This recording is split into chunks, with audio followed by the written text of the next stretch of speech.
नमस्कार, स्वागत है आपका मेरे इस अपने चैनल आयुर्वेद में, जहां हम आज बात करेंगे आयुर्वेद में सुपर फूड कहे जाने वाले सत्तू की, जो कि हमारी हेल्थ के लिए तो अच्छा है ही है, साथ में हमें एनर्जी भी प्रोवाइड करता है और हमारे डाइजेशन में भी मदद करता है।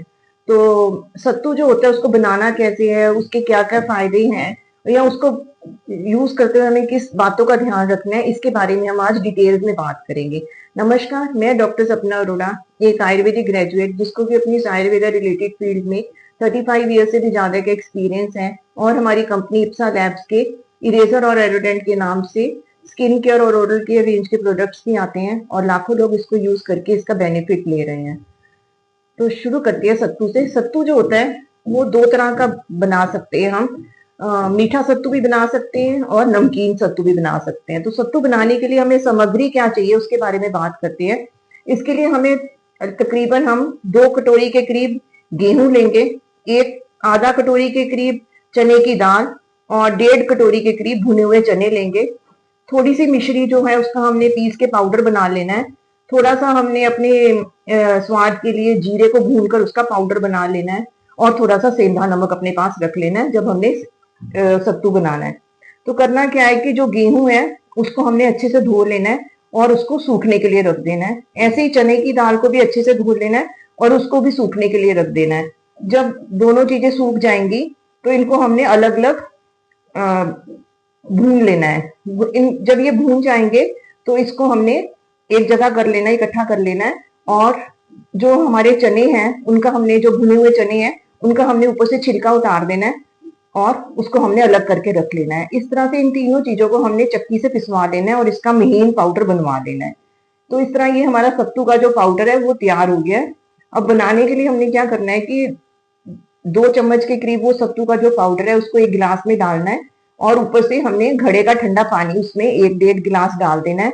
और अगर हम मीठा सत्तू बनाना चाहते हैं तो हमने मिश्री का पाउडर उसमें डालकर उसको अच्छे से मिक्स कर लेना है, और ऊपर से उसको थोड़ा स्वाद देने के लिए हमने हल्का सा उसमें भुना हुआ जीरा भी डाल सकते हैं। ये आपके स्वाद के ऊपर है कि अगर आप डालना चाहते हो तो डालिए, अगर आपको नहीं अच्छा लगता तो उसको आप छोड़ भी सकते हैं। इसी तरह जो डायबिटिक पेशेंट होते हैं जिनको किसी कारण से चीनी अच्छी नहीं लगती है, तो वो भी सत्तू का सेवन कर सकते हैं, पर उन्होंने नमकीन सत्तू का सेवन करना है। नमकीन सत्तू बनाने के लिए भी हमने सेम ही, जो वो हमने पिसा हुआ आटा है हमारे पास, जिसमें कि हमने गेहूं, चने की दाल और भुने हुए चने डाले थे, उनका 2 चम्मच लेना है और उसमें हमने 1-1.5 गिलास घड़े का ठंडा पानी डाल देना है। और उसमें हमने स्वाद के अनुसार हल्का सा सेंधा नमक और थोड़ा सा भुना हुआ जीरा डाल के उसको अच्छे से मिक्स कर लेना है। तो आपका पीने के लिए सत्तू तैयार है। तो ये सत्तू जो है इसका हमने सेवन जो करना है बहुत ज्यादा मात्रा में नहीं करना है। सिर्फ दिन में हमने सिर्फ 2 चम्मच से ज्यादा या 2.5 चम्मच से ज्यादा इसका सेवन नहीं करना है। इतना ही एक दिन में सेवन करेंगे तो आपके लिए काफी अच्छा रहेगा। तो इस तरह ये सत्तू बन के तैयार हो गया। अब हम बात करते हैं इसके 10 फायदे की। जो सबसे पहला फायदा आता है कि अगर हम इसको सुबह खाली पेट इसका सेवन करते हैं तो ये हमारे शरीर को अंदर से ठंडक प्रदान करता है और हमें डाइजेशन में भी मदद करता है। दूसरा फायदा आता है कि जब हम अगर एक्सरसाइज के बाद इसको लेते हैं तो ये हमारी एनर्जी को बूस्ट करता है। तीसरे नंबर पर फायदा आता है, गर्मी के दिनों में अगर हम इसका सेवन करते हैं तो ये हमारे शरीर को हाइड्रेट तो करता ही करता है, साथ में हमें हीट स्ट्रोक से भी बचाता है।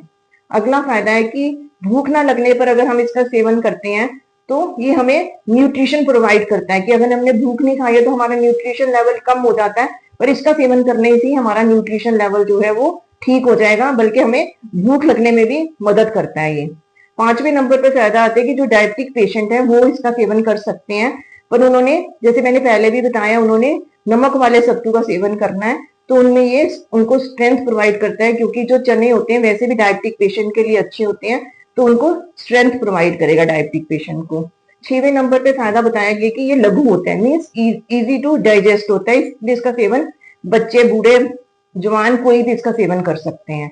7वें नंबर पे फायदा बताया गया कि ये हमें, अगर जब हमें शरीर ऐसे लगता है कि हमारा थका हुआ शरीर है, गर्मी के मौसम में आमतौर पे हो जाता है कि हम थोड़ा सा भी काम करते हैं या बिना काम किए हमारा शरीर हमें थका थका सा लगा रहता है, तो उस थकान को दूर करने के लिए भी ये सत्तू का सेवन करेंगे तो हमें शरीर में एनर्जी आ जाएगी। जैसे गर्मी के मौसम में आमतौर पे आपने देखा होगा कि पसीना ज्यादा आता है, तो हमारे मिनरल्स वगैरह जो पसीने के साथ बाहर आ जाते हैं, तो हमारा शरीर थका हुआ महसूस होने लग जाता है, तो उस थकान को दूर करने के लिए भी हम इसका सेवन कर सकते हैं।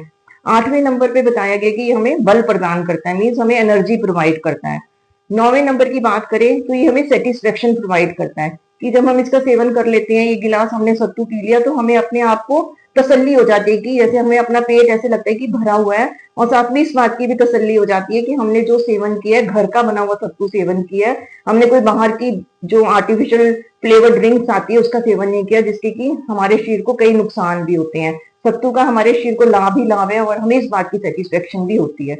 और आखिरी और जो 10वां फायदा है कि आंखों में, कई बार देखा होगा आपने, गर्मी में लाली आ जाती है, जलन होने लग जाती है, तो सत्तू के सेवन से, क्योंकि हमारे शरीर में ठंडक आती है, तो उसके कारण ही जो आंखों में लालिमा या जलन हो रही है उसमें भी आराम मिलता है। इस तरह ये तो 10 फायदे मैंने आपको सत्तू के बताए। इसके अलावा भी सत्तू के बहुत सारे फायदे हैं, तो आप सत्तू को अपने गर्मी के मौसम में जरूर इसका सेवन कीजिए, ताकि आप इन सब फायदों से अपने गर्मी को एंजॉय कर सके। जो, जैसे मैंने पहले आपको बताया था कि कुछ ऐसी भी चीजें बताई गई हैं कि जिनका हमने सत्तू का सेवन करते हुए ध्यान में रखना है, तो उनमें सबसे पहले आती है कि हमने सत्तू जो है वो दूध में मिक्स करके नहीं पीना है। हमने जब भी सत्तू बनाना है उसको हमने घड़े के पानी में ही बनाना है। दूध में अगर हम उसको मिक्स करेंगे तो ये हमें शरीर में एसिडिटी पैदा करेगा, और साथ ही हमें अपने शरीर में हैवीनेस लगने लग जाएगी, हमें लगेगा बहुत ज्यादा हमने जैसे कुछ भारी खा लिया होता है। दूसरे नंबर पे जो बताया गया है कि हमें इसकी ज्यादा क्वांटिटी में सेवन नहीं करना है। जैसे मैंने आपसे पहले बताया था कि 2 या 2.5 चम्मच इसका दिन में इस्तेमाल करना है। अगर हम ज्यादा सेवन करेंगे तो पेट में गैस बनने की समस्या हो सकती है। तीसरे नंबर पे जो डायबिटिक पेशेंट है उनको विदाउट शुगर सत्तू का सेवन करना है, मीन्स सॉल्टेड सत्तू का सेवन करना है। चौथे नंबर पे हमने रात में इसको सेवन करने से बचना है। अगर हम रात में इसका सेवन करेंगे तो कई बार देखा गया कि ब्लोटिंग की समस्या आ सकती है, हमें अपना पेट फूला फूला लगता रहेगा। 5वें नंबर पर है कि जब हमने सत्तू का सेवन करना है तो हमने सत्तू को पीने से पहले या सत्तू के साथ या सत्तू पीने के बाद में पानी नहीं पीना है, नहीं तो कई बार हमें शरीर में भारीपन या अजीब सा लगने लग जाता है। तो इसलिए जब जितनी देर हम सत्तू पी रहे हैं उससे थोड़ी देर पहले और थोड़ी देर बाद में हमने पानी का सेवन नहीं करना है। तो इन सब चीजों का ध्यान रखोगे तो आप अपनी गर्मियों को सत्तू के सेवन से एंजॉय कर पाओगे। उम्मीद है मेरे को आपको मेरा सत्तू से रिलेटेड टॉपिक अच्छा लगा होगा। आप सत्तू बनाइए, जो मार्केट में मिलने वाले ड्रिंक्स या जो फ्लेवर ड्रिंक्स, एनर्जी ड्रिंक्स को कम कीजिए और नेचुरल रूप से सुपर फूड कहे जाने वाले सत्तू का सेवन करिए। आपको जरूर फायदा मिलेगा गर्मियों में। उम्मीद है आपको मेरा ये अच्छा लगा होगा। अगर आपको अच्छा लगा हो तो प्लीज आप मेरे इस चैनल को लाइक करें, सब्सक्राइब करें और शेयर करिए। आपके मन में किसी तरह के कोई क्वेश्चन हो तो प्लीज आप कमेंट बॉक्स में डालिए। Thank you.